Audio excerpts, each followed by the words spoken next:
ಇತ್ತೀಚೆಗಷ್ಟೇ ಜಿಎಸ್ಟಿ ದರ ಇಳಿಸಿ ದೇಶವಾಸಿಗಳಿಗೆ ಸಿಹಿ ಸುದ್ದಿ ಕೊಟ್ಟಿದ್ದಂತಹ ಕೇಂದ್ರ ಸರ್ಕಾರ ಈಗ ವಿಜಯದಶಮಿಗೆ ಮತ್ತೊಂದು ಭರ್ಜರಿ ಗಿಫ್ಟ್ ಅನ್ನು ಅನೌನ್ಸ್ ಮಾಡಿದೆ. ದೇಶದ 28 ರಾಜ್ಯಗಳಿಗೂ ತೆರಿಗೆ ಹಂಚಿಕೆಯನ್ನ ಬಿಡುಗಡೆ ಮಾಡಿದೆ.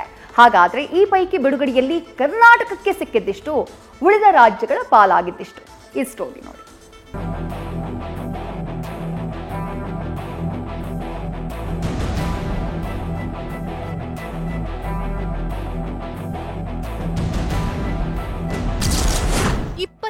ರಾಜ್ಯಗಳ ಪಾಲಿನ ತೆರಿಗೆ ರಿಲೀಸ್ ಮಾಡಿರುವ ಕೇಂದ್ರ ಯಾವ ರಾಜ್ಯಗಳಿಗೆ ಎಷ್ಟೆಷ್ಟು, ಕರ್ನಾಟಕಕ್ಕೆ ಸಿಕ್ಕಿದ್ದೆಷ್ಟು?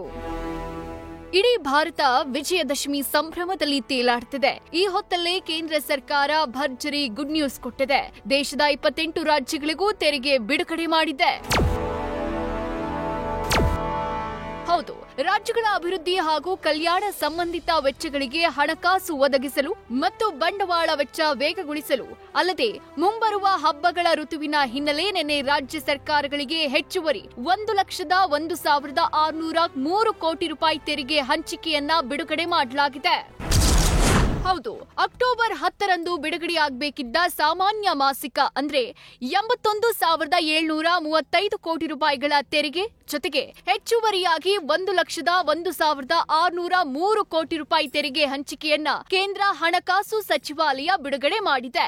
2047ರ ವೇಳೆಗೆ ವಿಕಸಿತ ಭಾರತ ರೂಪಿಸೋ ಗುರಿ ಹೊಂದಿದೆ. ಸದ್ಯ ಹಣಕಾಸು ವರ್ಷದಲ್ಲಿ ಕೇಂದ್ರ ಸರ್ಕಾರ ಸಂಗ್ರಹಿಸುವ ತೆರಿಗೆಯಲ್ಲಿ 41% ಹಣವನ್ನ ರಾಜ್ಯಗಳಿಗೆ ಕಂತುಗಳಲ್ಲಿ ಹಂಚಿಕೆ ಮಾಡುತ್ತೆ. ಹಾಗಾದ್ರೆ ಯಾವ ರಾಜ್ಯಗಳಿಗೆ ಎಷ್ಟೆಷ್ಟು ತೆರಿಗೆ ಸಿಕ್ಕಿದೆ ಅನ್ನೋದನ್ನ ನೋಡ್ತಾ ಹೋದ್ರೆ, ಕರ್ನಾಟಕಕ್ಕೆ 3,705 ಕೋಟಿ ರೂಪಾಯಿ ನೀಡಿದ್ರೆ ಉತ್ತರ ಪ್ರದೇಶಕ್ಕೆ ಬರೋಬ್ಬರಿ 18,227 ಕೋಟಿ ರೂಪಾಯಿ ಬಿಡುಗಡೆ ಮಾಡಲಾಗಿದೆ. ಇನ್ನು ಬಿಹಾರ 10,219 ಕೋಟಿ ರೂಪಾಯಿ ಸಿಕ್ಕಿದ್ರೆ ಮಧ್ಯಪ್ರದೇಶಕ್ಕೆ ಬರೋಬ್ಬರಿ 7,976 ಕೋಟಿ ರೂಪಾಯಿ ಲಭಿಸಿದೆ. ಇನ್ನು ಪಶ್ಚಿಮ ಬಂಗಾಳಕ್ಕೆ 7,644 ಕೋಟಿ ರೂಪಾಯಿ, ಆಂಧ್ರ ಪ್ರದೇಶಕ್ಕೆ 4,112 ಕೋಟಿ ಸಿಕ್ಕಿದೆ. ಉಳಿದಂತೆ ಎಲ್ಲ ರಾಜ್ಯಗಳಿಗೂ ತೆರಿಗೆ ಹಂಚಿಕೆ ಮಾಡಲಾಗಿದೆ. ಕೇಂದ್ರದಿಂದ ಹಂಚಿಕೆಯಾಗೋ ರಾಜ್ಯಗಳ ಪಾಲಿನ ತೆರಿಗೆ ಹಣದಲ್ಲಿ ಕರ್ನಾಟಕಕ್ಕೆ ಕೊರತೆ ಆಗ್ತಿದೆ ಅನ್ನೋದು ರಾಜ್ಯ ಸರ್ಕಾರದ ಆರೋಪ.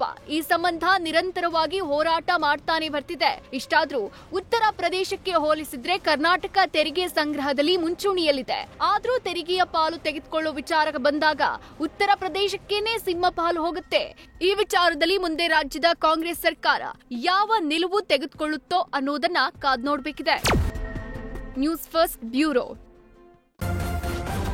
ನ್ಯೂಸ್ ಫಸ್ಟ್ ನಿರ್ಭೀತಿಯಿಂದ ನಿಮ್ಮ ಪರವಾಗಿ.